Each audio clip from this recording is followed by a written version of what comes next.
में, जो आपसे हजारों मील दूर होकर भी आपके अस्तित्व का आधार है।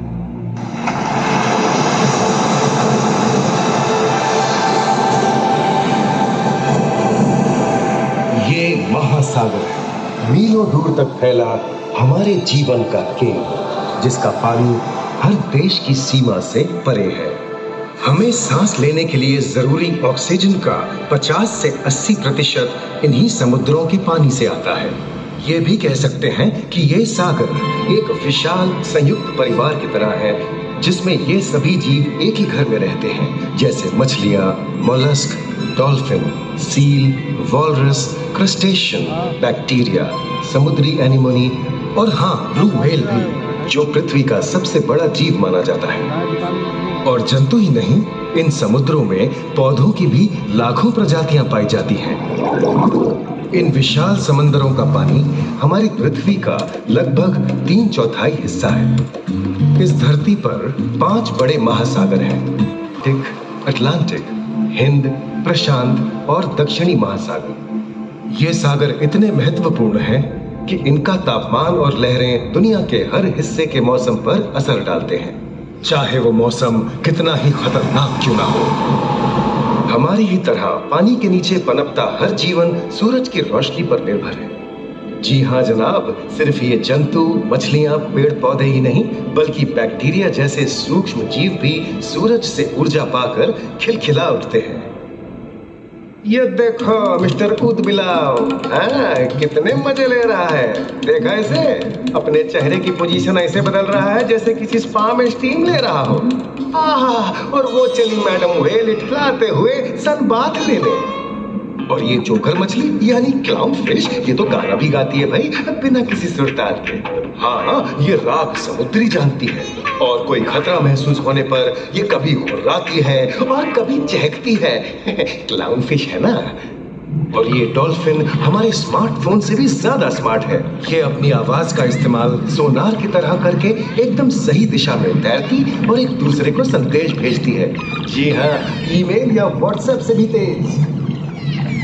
मूंगा चट्टानें यानी कोरल रीफ दुनिया की सबसे विविध इकोसिस्टम्स में से है। इन चट्टानों को अक्सर समुद्र के वर्षावन कहा गया है।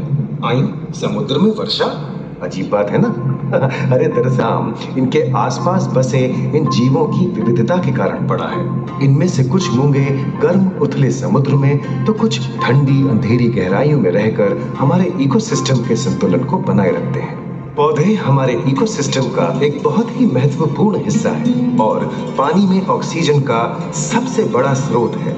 इस नीले पानी में मौजूद कई पौधों में से एक बहुत ही महत्वपूर्ण पौधा है फाइटोप्लैंक्टन, जो पूरी दुनिया की ऑक्सीजन की जरूरत का लगभग 50% बनाकर हमारा अस्तित्व बनाए रखता है।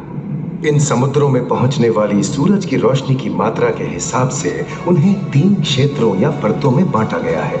सतह के सबसे नजदीक वाली परत को यूफोटिक जोन या सनलाइट जोन कहा जाता है। जाहिर है कि यहाँ सूरज की सबसे ज्यादा रोशनी पहुंचती है और 90% समुद्री जीवन इसी परत में मौजूद है। अगली गहरी परत को डिस्पोटिक जोन या ट्वाइलाइट जोन कहा जाता है। इस परत तक सूरज की सिर्फ 1% रोशनी पहुंचती है, जो पौधों के जिंदा रहने के लिए काफी नहीं है। तीसरी और सबसे गहरी परत एफोटिक जोन या मिडनाइट जोन है। यहाँ सूरज की रोशनी बिल्कुल नहीं पहुंचती। ये परत पूरी तरह से अंधेरी और ठंडी होती है, बिल्कुल किसी हॉरर मूवी के सीन जैसे। ये कई जगह पर इतनी गहरी होती है कि यहाँ आसानी से माउंट एवरेस्ट जैसे ऊंचे पहाड़ भी समा सकते हैं। और इसकी सबसे गहरी जगह है प्रशांत महासागर में मरियाना ट्रेंच। महाद्वीपी तटों के साथ लगे उथले समुद्री इलाकों तक पहुंचना आसान है, लेकिन ये समुद्र का सिर्फ 10% है। समुद्र की गहराई जितनी बढ़ती जाती है, उतने ही वहां के हैरत अंगेज जीव जिन तक पहुंचना मुश्किल होता जाता है। ये समुद्री जीव पहले तो अपनी खूबसूरती से आपको छलते हैं और फिर अचानक एक खतरनाक रूप ले लेते हैं, जिनसे बचना मुश्किल ही नहीं, नामुमकिन है। पर ये क्या, अचानक ये रोशनी कहां से आई? ओहो, ये तो जेलीफिश का झुंड है, जिनकी रोशनी एकदम डिस्को लाइट की तरह लगती है। वाह, ये हुई ना बात। अब सभी बड़ी छोटी मछलियां इन चमचमाती डिस्को लाइट को देखकर पार्टी करने आएंगी।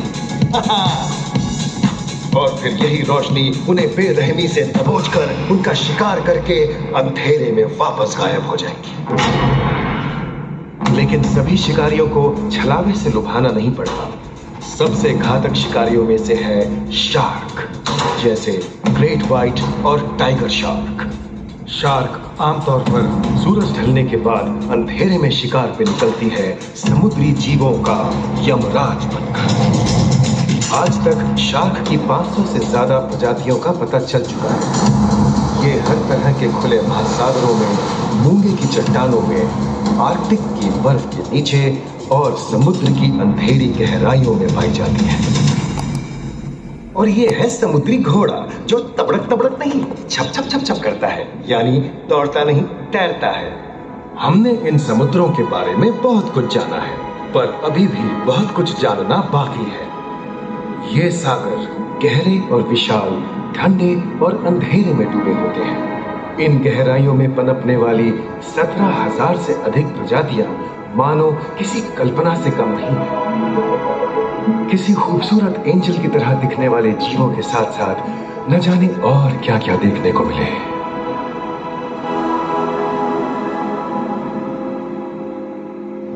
इन विशाल सागरों के इकोसिस्टम इनके बाहर तक फैले हैं। खारे पानी की खाड़ियां, समुद्रों, समुद्र तटों और नमकीन दलदली इलाकों तक। मानव जाति दशकों से प्लास्टिक, जहरीले रसायन, तेल और ऐसी कई चीजों को पानी में बहाकर समुद्रों को नुकसान पहुंचा रही है। कई समुद्री जीवों या मछलियों की दर्दनाक मौत और उनकी इस तड़प का जिम्मेदार हमारी मानव जाति ही है।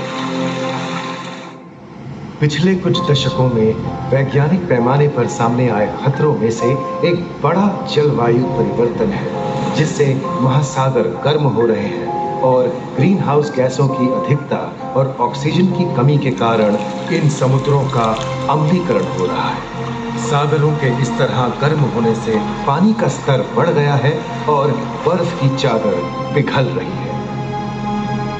इस विनाशकारी बदलाव के परिणाम स्वरूप समुद्री जीवन खत्म हो रहा है और पूरे इकोसिस्टम के लिए ऐसे खतरनाक हालात हम ही पैदा कर रहे हैं।